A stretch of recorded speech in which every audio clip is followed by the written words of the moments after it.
लेकिन भागवत श्रोताओं, हमने अपने इस कीमती जीवन को समझ नहीं पाया कि इस मानव की जो असली उम्र है वो कितनी है। कोई कहता कि इंसान 100 वर्ष जीता, लेकिन प्यारे ये कोई समय था, उस समय 100 वर्ष तक जीता था, और अब तो मुझे लगता है कि 70 में ही बिस्तर बंध जाता है। और अब मान के चलिए कि एक व्यक्ति की उम्र 70 वर्ष की है, और 70 वर्ष की उम्र तो उसकी है, ये ठीक है, पर 70 वर्ष में जो आपकी असली उम्र है वो कितनी है?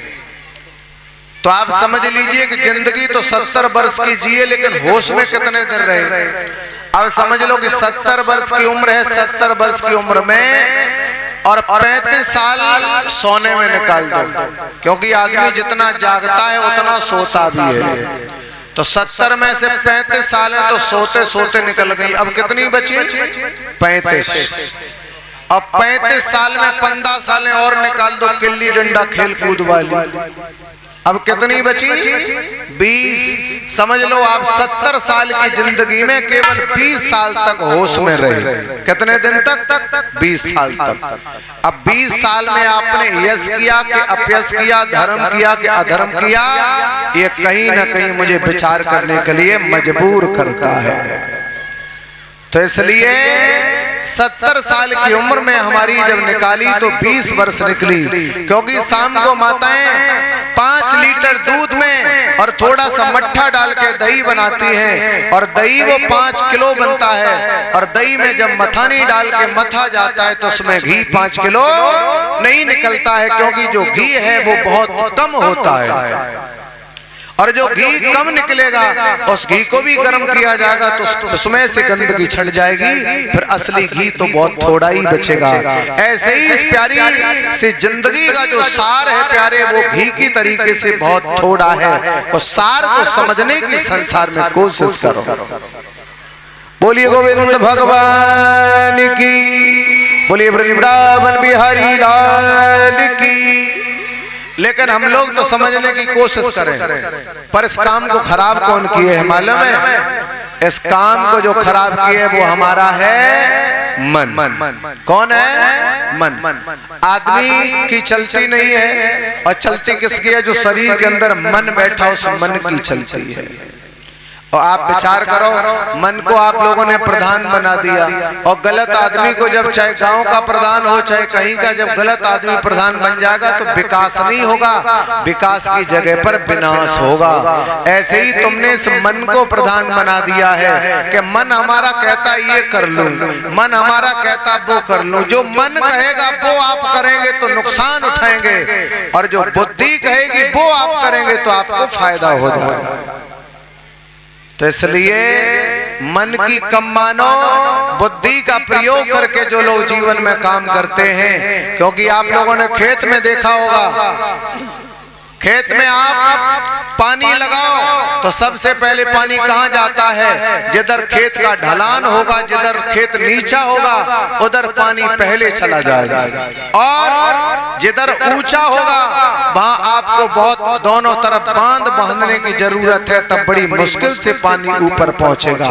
ऐसे ही तुम्हें ये मन नीचे में ले जाने के लिए बहुत जल्दी तैयार है, और इस मन को जब ऊंचाई पर ले जाओगे तो थोड़ी मुसीबत आप लोगों को उठानी पड़ेगी।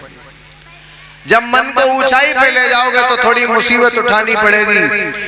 भगवान की जो कथा है, कथा के रास्ते पर चलना पड़ेगा, क्योंकि जब पानी को ऊपर ले जाओगे तो बहुत मेहनत करनी पड़ती है, और पानी को जब नीचे में ले जाओ तो कोई मेहनत नहीं करनी पड़ती है।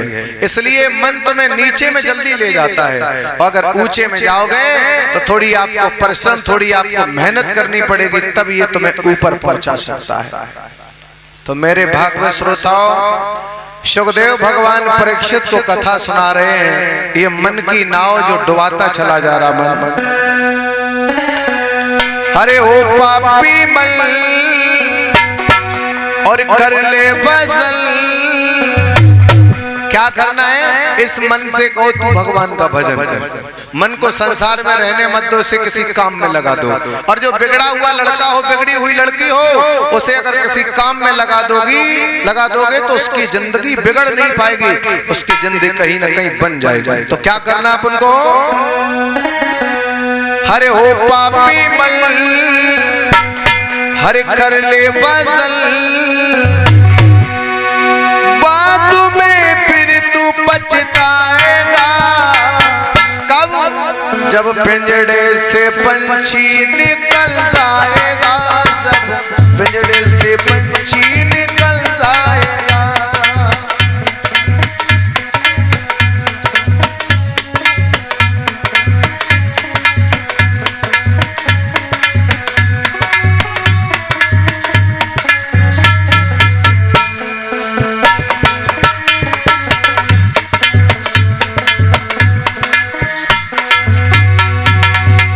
गाइए साथ, हमारे साथ सभी लोग।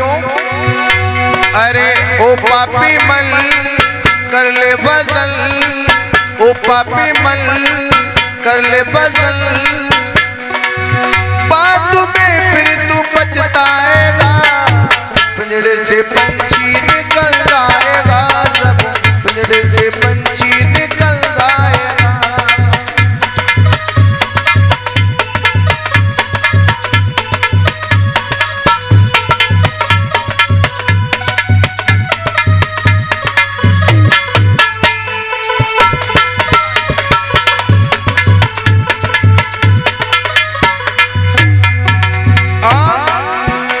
अरे क्यों करता तू मेरा मेरा,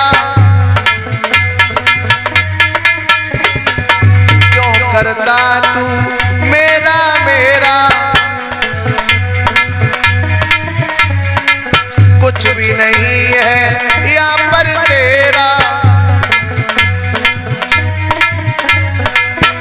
अरे खाली हाथ आया और खाली हाथ जाएगा, जैसा किया कर्म तूने वैसा फल पाएगा। बाद में फिर तू पछताएगा। पिंजड़े से पंछी